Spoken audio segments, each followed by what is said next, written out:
What's up, guys? West Coast Picks here, and today I reached into the bucket of locks I got from Trackmaster 30, and I pulled out this Schlage Everest LFIC challenge lock.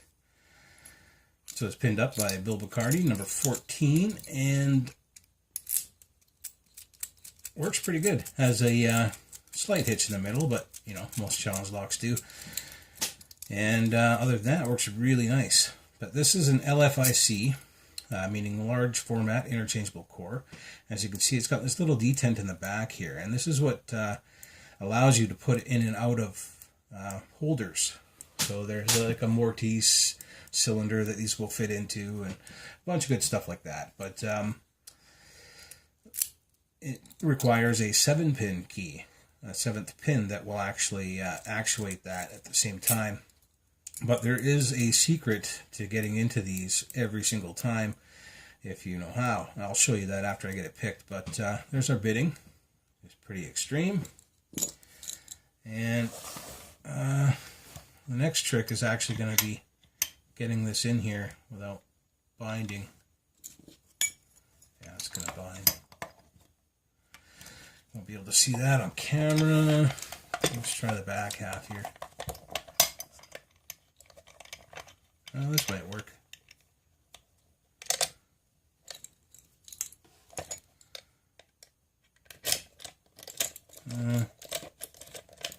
Yeah, it works. There's a little bit of binding. Let's see if I can fix that. Yeah, there we go. Nice. So that should work good. Let's get some tools out. I'm going to go top of the keyway, obviously. I'm going to be using probably this medium 25 thousandths, and around here somewhere, there it is, the shotgun, which is just to get that check pin. Every now and then, whenever the core turns enough, I'm going to check the check pin. And you don't have to use one of these shotguns. You can just use a broken pick or something like that, but I made one of these just because it's a hell of a lot more convenient. You can even leave it in there and pick with it sometimes if you want, but I find out it takes away a lot of your room. But you can also use it as tension as well, but I'm just going to throw it in every now and then. And the trick to that is whenever you get a little bit of a turn on the cord, just throw your shotgun in there and check to make sure. So I'm going to focus in on this, make sure that it doesn't jump in and out of focus all day. And let's get at this thing.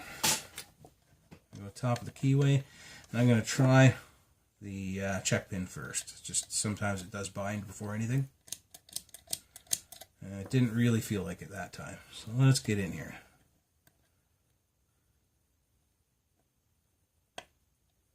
Alright, that felt like pin 2.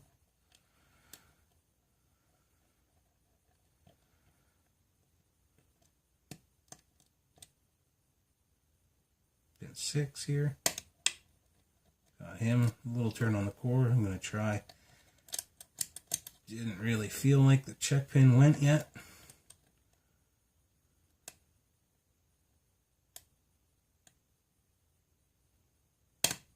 Alright, that was 4.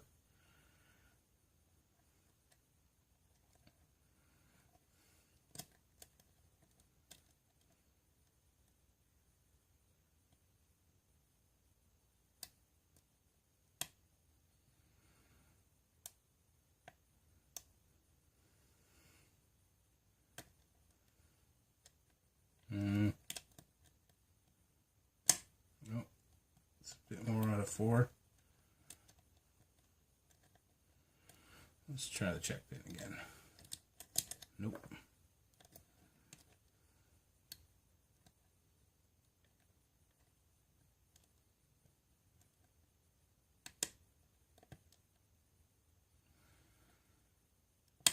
Well, a lot more out of 4. Just got a good false set there. Still no check pin. So I might have set it already. Usually if it's this deep and you haven't hit it yet, that means you've already done it.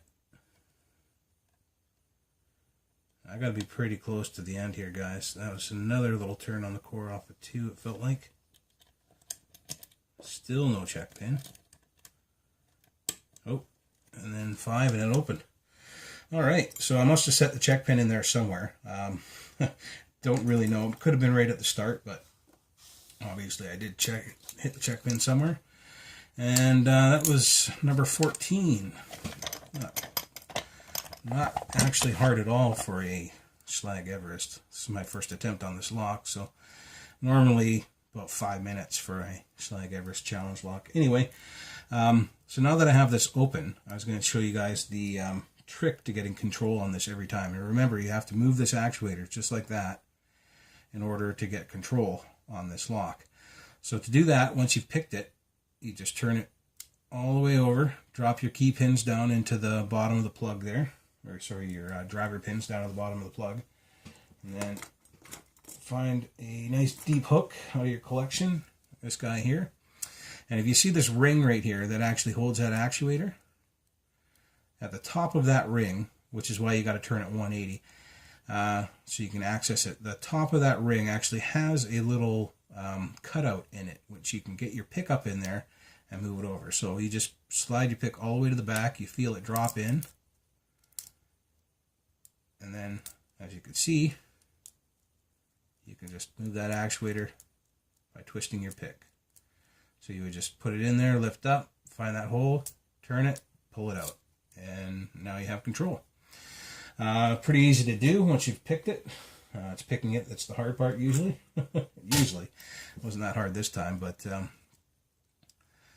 if it wasn't a challenge lock, it'd probably be a lot easier to get these pins to rotate back around.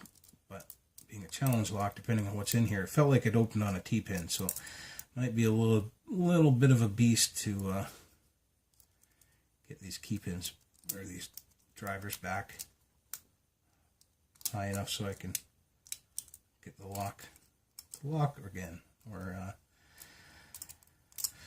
rotate back around. Let's put it back in the vise here.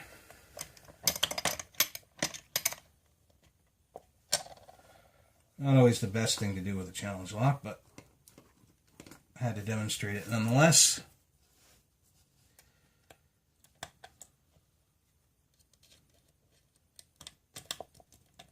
There we go.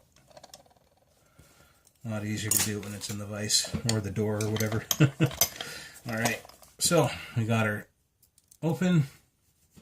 Find my Schlage tool. There we go. Let's get the back off of this puppy, and we will proceed on gutting this thing. See what's in here.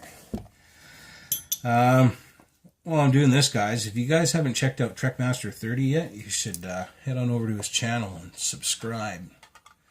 If you like what I do, you're definitely going to like what he does. It's very entertaining. Picks a lot of awesome locks. He makes a lot of awesome locks.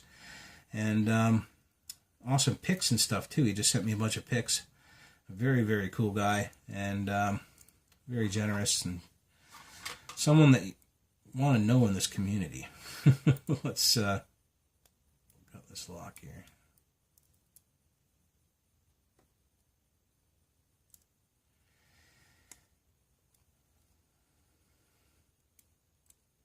Alright. I should have shimmed it, but I lucked out. So we have our check pin coming out the bottom here.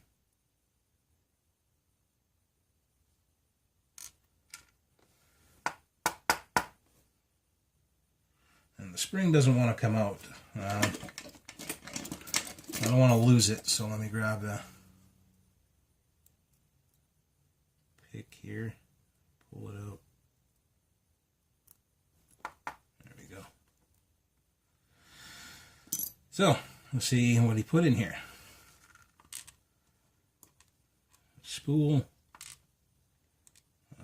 minor serrations, more minor serrations, and kind of a spool at the top.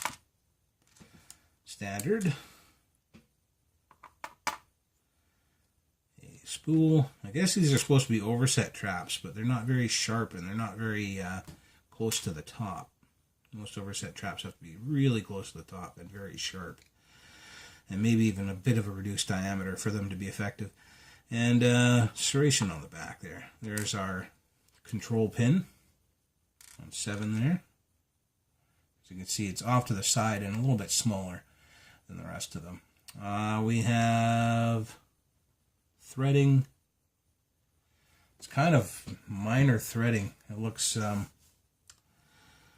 like somebody needs new taps or something like that. It's not very well done, but they are there. 1, 2, 4, and 6 are threaded.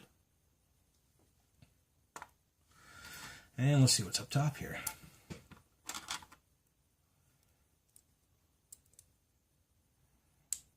We have a T-pin on one.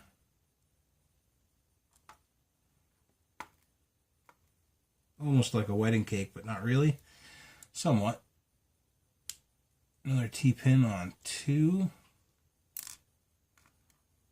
Again, almost like a wedding cake. It's got a step in it, but it's not a very big one. And it's right up at the top, so it is there, though. We have a barrel pin. It's like an ASA-type barrel pin.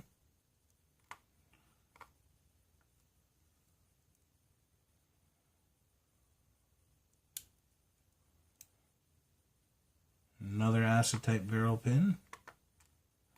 These are meant to catch up in countermilling, but there's no countermilling in here. There's just some threads. So they probably didn't do much catching. At least it didn't feel like it. And let's get these other ones from the back. So let me get that ring out.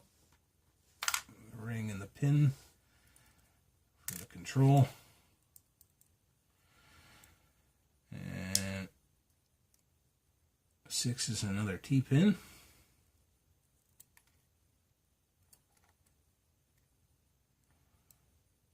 5 is another ASA pin.